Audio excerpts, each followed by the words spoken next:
nyaya dzekutoramba kupereredza. Pane nyaya ndaya nayo iri kupisa. If you're new here, don't forget to subscribe to my channel. Pane nyaya ndaya nayo iri kupisa zvamai manje. Baba havasi vako. Nyaya yemadhna iyi, nyaya yekuburitsa zvinhu izvi kuvana. Nyaya yakaitika ndeyekupolokwane, mwana ane 19 years akaudzwa namomzi wake kuti baba vaiti wako nguva dzese havasi. Izvi amai vari kunzi vakazviburitsa kuburikidza nekunge vange vachigara vachishungurudzikana munguva zhinji yekurarama kwavo kuti mwana atokura ane 19 years. Ndisati ndamboita ndichingomunyebera kuti baba ava ndo vako, baba ava ndo vako.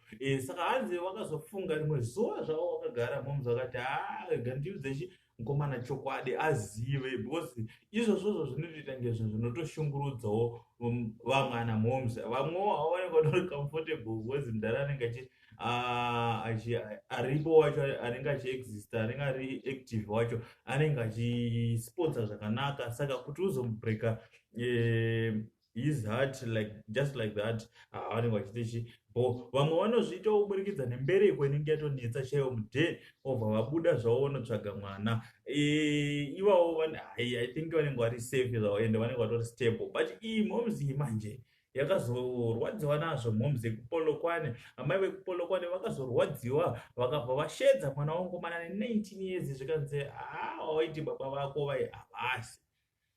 Saka ndonyaya iri kupisa, ndonyaya iri kutenderera. The voice is now yours. Tinzwe mucomment section. It's free to comment, guys. It's free kuti utiudze kuti zvakamira sei. Saka macomments ichi aripo. And sorry guys, ndakangana uchingamidza vachangosvika muzuva ranhasi paBombshell Television. Zvakakosha kuti musubscribe, zvakakosha kuti mushare nekulike this video. Kana richinge rakuita rakuupdatewo, kana uchinge wabatsirikana, tiripo pamhepo, tiripo paBombshell Television. Thanks for watching.